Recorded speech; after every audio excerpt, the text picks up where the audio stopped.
Ideas, imagination, inspiration, MacroWorld. Here's your host, Ray Scott. Really great to have you aboard for another episode of MacroWorld. Well, the black velvet on this table either means I'm going to be doing magic tricks, and we all know that's not going to happen, or I'm going to be needing a black background. And if you've been following me for any amount of time, you know that this black velvet comes out often because it makes for a great background. Now today, we're going to be shooting a very, very old watch. Now this watch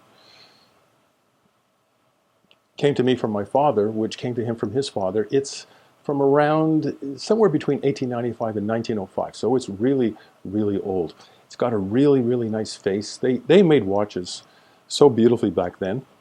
And the nice thing about this too, which is great for macro photography, is that the back comes off. Now, in these watches, the back comes off and it reveals the workings of these watches. And that makes for great subject matter in terms of macro photography. So we're going to be looking at the face of this watch, the workings, and even some of the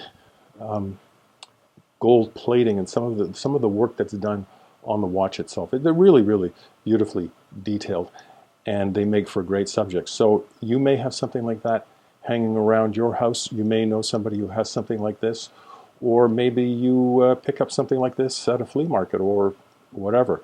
And it doesn't have to be this either. It can be any kind of timepiece. They make for great, great subjects for macro photography. So we're going to be showing you the setup and what kind of f-stops you should be using, what to expect. It's a lot of fun. Let's go. So here's the basic setup that I'm using with two lights set to either side of the table. You don't have to set it up that way. It's whatever you like. Also, you can use flash. Totally up to you. Now you got to look at the watch and the cover. Better look right there on the black velvet. Or perhaps you want to turn the watch over or the timepiece over and take a look at the workings of it.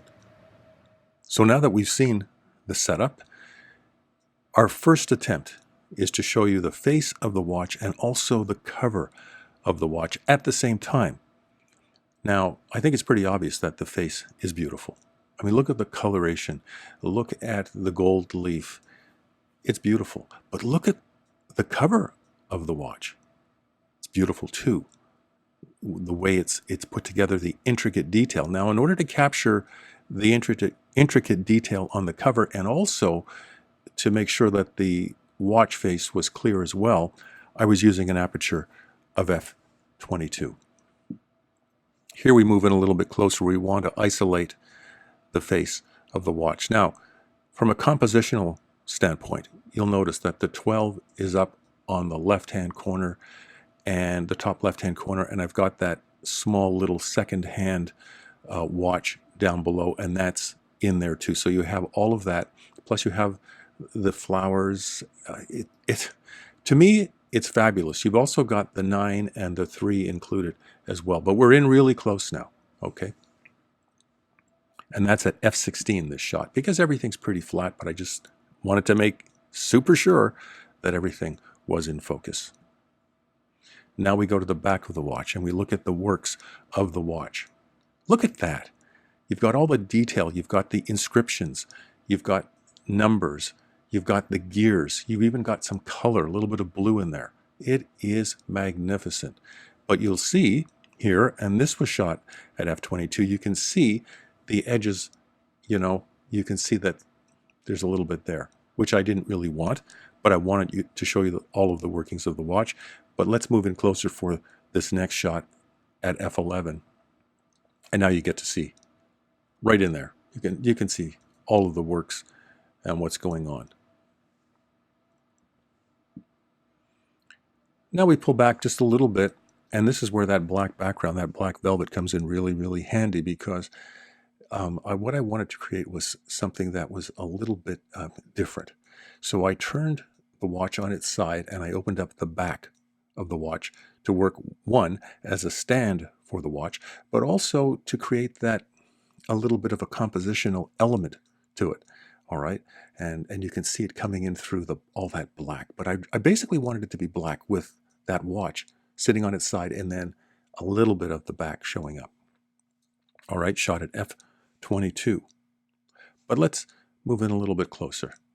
All right, this is shot at f5.6. All right, focusing on the 12, making sure that the 12 is clear and the part of that second hand as well. But you see the back out of focus. Depends on what you're trying to achieve with your timepiece photography. But I'm going to show you this same shot, and instead of at f5.6, it's at f/22.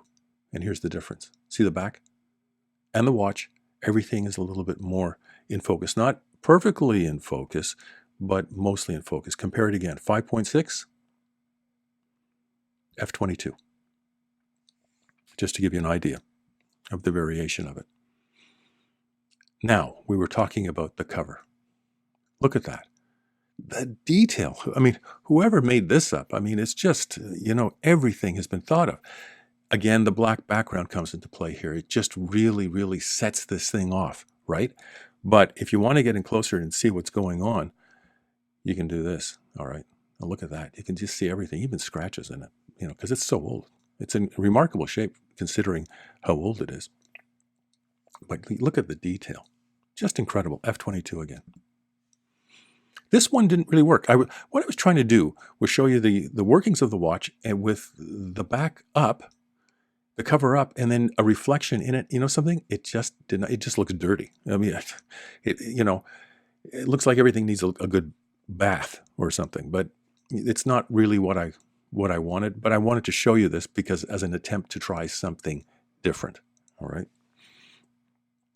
And I think finally what we have here is two images brought together in Photoshop using the gradient tool.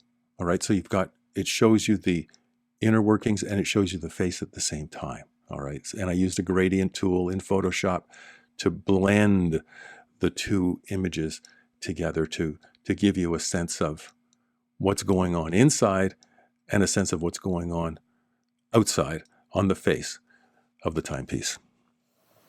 So you can really create some interesting images with timepieces.